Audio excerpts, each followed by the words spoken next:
今天呢，来跟大家談談每天到底吃幾個蛋才是安全的各位，你想知道說你一天到底能夠吃幾顆雞蛋呢？拜托你先驗一下你自己的血中膽固醇，包括 LDL 跟 HDL。如果這個數值 LDL 除以 HDL 超過3的話呢，那你一天絕對不可以吃超過3個雞蛋。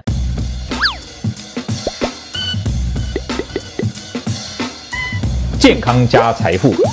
知足就是福。邱醫師以前曾經在別的影片當中跟大家提到說，因為現在觀念改變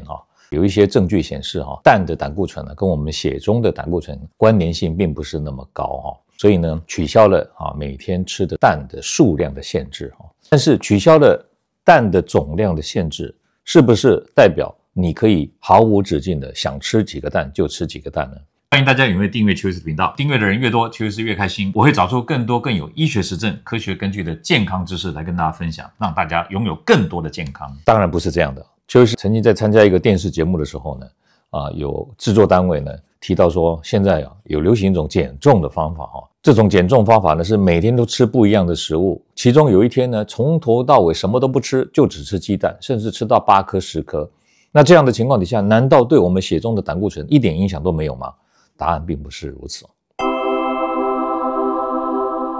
我們先談談到底這個吃蛋的限制是怎麼被取消的美國心臟協會曾經告訴大家說，我們一天的膽固醇攝取量不要超過300毫克。一個雞蛋含有多少毫克的膽固醇呢？答案是275毫克的膽固醇已經接近了一天300毫克的上限，对不对？所以呢，以前的建議是說，蛋呢一天大概只吃1個就好，不要太多。可是到了2020年呢，美國的飲食指南呢，就取消了吃蛋的這個限制為什麼？還有幾個理由。第一個理由呢，就是研究發現說雞蛋的膽固醇呢，並不能完全被我們身體所吸收，也就是說，它的消化吸收率并不是你想象中那麼高。而且呢，更有證據顯示說飲食當中的膽固醇呢，跟我們血中膽固醇的相關性并不是那麼高，因為血中的膽固醇主要要看你肝臟合成膽固醇的效率而定，所以呢就取消了雞蛋的飲食限制。但是邱醫師為了求真求實的精神呢，幫大家找到2020年呢有一篇文章發表在營養學期刊上面，它的題目是雞蛋的攝取量與膽固醇濃度的相關性這篇文章收集了證據力比較強的有隨機分配對照組的研究，總共有17篇。結果呢，在這17篇文章當中呢，發現說，如果你每天吃3顆雞蛋，連續超過了30天之後，血中的 LDL 就是所謂的壞膽固醇的確是會升高的。但是對於 HDL 的濃度，也就是俗稱的好膽固醇的濃度是沒有影響的。但是因為我們預測一個人心血管疾病的風險高低呢，我們是用 LDL 除以 HDL 這個數值來做判斷。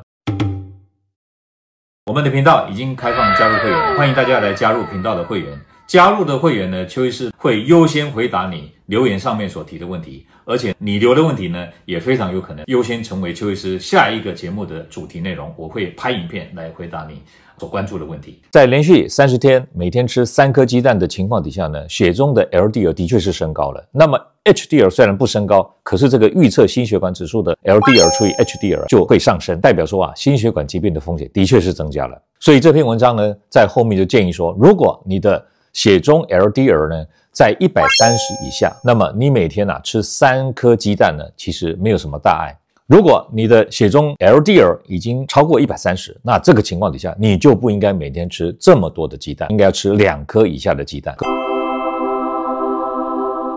各位，你想知道說你一天到底能夠吃幾顆雞蛋呢？拜托你先驗一下你自己的血中膽固醇，包括 LDL 跟 HDL。如果這個數值 LDL 除以 HDL 超過3的話呢，那你一天絕對不可以吃超過3個雞蛋。相反的，如果你這個數值低於3，那表示說你的 LDL 還是低的，那一天偶爾吃3顆雞蛋其實是不用太擔心的但是這邊也要提醒大家，所謂的一天吃3顆雞蛋，代表的是以任何形式存在的雞蛋，也就是說不是說我正常飲食之外還吃3顆以雞蛋形式存在的雞蛋，因為我們的飲食烹飪過程當中經常會添加很多雞蛋，番茄炒蛋裡面也有蛋，蛋花湯裡面也有蛋，甚至連我們吃的糕餅呢，在制作的過程當中呢，都添加了蛋的成分所以所謂的一天不要超過3個雞蛋，是指全部加起來不要超過3個雞蛋，這樣你就明白說你一天應該吃幾個雞蛋了，對不對？好，希望今天分享的內容呢對你有所幫助，歡迎大家訂閱邱醫師的頻道，按讚分享，打開小鈴鐺獲取最新的訊息。同時呢，也歡迎大家在留言區多多留言啊，跟大家分享你現在一天吃幾顆雞蛋，大家分享一下。好，我們下回再見嘍，拜拜。各位朋友，如果你喜歡我們今天所講的，請在下面按個讚。如果你對我們的內容感到興趣，想要獲得最新的訊息，請按訂閱。下回見。